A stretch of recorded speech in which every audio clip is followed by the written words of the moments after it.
శ్రీ శివసాయి సేవాపీఠం వారి అన్నదాన కార్యక్రమ వీడియోలలో ఈరోజు శబరి భక్తి గురించి, మోక్షం గురించి మాట్లాడుకుంటూ ఈ అన్నదాన కార్యక్రమాన్ని వీక్షిస్తూ శబరి కథ ద్వారా భగవంతునికి ఎలా దగ్గర అవ్వాలో తెలుసుకున్నాం.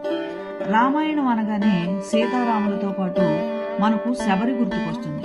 ఒక గిరిజన నేపథ్యంలో పుట్టిన శబరి పంపా నదీ తీరాన ఉన్న మాతంగముని ఆశ్రమంలో పెరిగింది. మాతంగ ఆశ్రమాన్ని కైలాసంగా భావించేది. ఆశ్రమ పనులన్నీ చేసేది. ఆశ్రమంలో మునుల మాటల ద్వారా రాముడు విష్ణుమూర్తి అవతారం అని తెలుసుకుంది. రాముడిని చూడాలని ఆశపడింది. శబరికి రాముని మించిన ఆలోచన లేదు. రాముని దర్శించడం, రాముని పాదాలను స్పర్శించటం, రామునితో మాట్లాడటం, వీటిని మించిన కోరిక లేదు. నిత్యము రామనామస్మరణే. శ్రీరామచంద్రుడు వస్తాడని మాతంగ మహర్షి చెప్పిన మాటలతో ఆశ పెంచుకుని ప్రతిరోజు నది నుండి నీళ్లు తెచ్చేది. పూలను మాల కట్టేది. పలహారం కోసం పళ్ళు తీసుకొచ్చి సిద్ధంగా పెట్టేది. ఏ రోజుకు ఆ రోజు శ్రీరాముడు వస్తాడని ఎదురు చూస్తూ ఉండేది.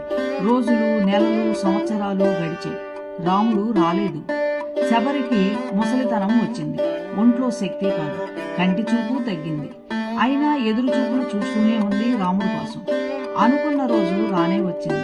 శబరి గురించి కబంధుడి ద్వారా తెలుసుకున్న శ్రీరామచంద్రుడు లక్ష్మణుడితో కలిసి సతీ సమేతంగా శబరిని చూడవచ్చాడు. ఆ రఘుకులుడు, ఆ దాశరథుడు అయిన రాముడికి ఎదురు వెళ్లి స్వాగతం పలకాలి అనుకుంది. పుష్పాలన్నీ గుచ్చి మెడలో హారమేయాలనుకుంది. మనసు వాయువేగంతో పరిగెడుతుంటే శరీరం వయోభారంతో పడిలేస్తుంది. రాముని రూపాన్ని ఒళ్లంతా కళ్ళైనట్లు చేతులతో తడిమింది. ఆరాటంలో అడుగు తడబడినా మాట తడబడలేదు. రామా రామా అని ఆత్మీయంగా పిలిచి కాళ్లు కడిగి నెత్తిన నీళ్లు చిందుకుంది. కసురుగా ఉంటాయేమోనని రేగిపళ్ళు కురికి చూసి ఇచ్చింది. రాముడు అంతే. ఎంగిలి అనకుండా ఇష్టంగా తిన్నాడు. రాముని రూపం కళ్ళలో నింపుకుని పులకించి పునీతమైంది శబరి. శబరి ఆత్మీయతకు, ప్రేమకు రాముడు ముగ్ధుడయ్యాడు. జీవితమంతా ఎదురుచూపులతో గడిపిన శబరికి ఇంకో జన్మ లేకుండా మోక్షాన్ని ప్రసాదించాడు శ్రీరామచంద్రుడు.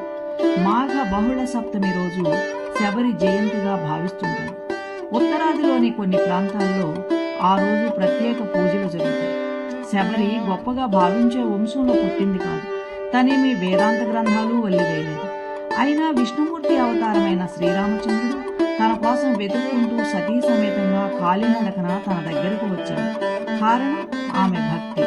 శబరి జీవితం కేవలం భక్తులకు మాత్రమే ఉన్నతం కాదు.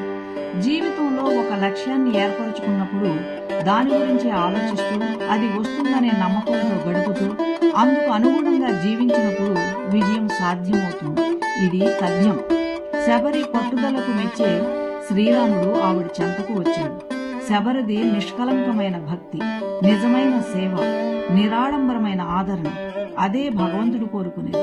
కానీ ఇప్పుడు పరిస్థితులు ఎలా ఉన్నాయి అంటే, ఎవరైనా మేము ఫలానా గుడికి వెళ్తే మా కోరిక నెరవేరింది అనగానే ఆ గుడికి పరిగెత్తడము, కోరిక నెరవేరకపోతే మరో గుడి చుట్టూ పరిగెత్తడం జరుగుతుంది.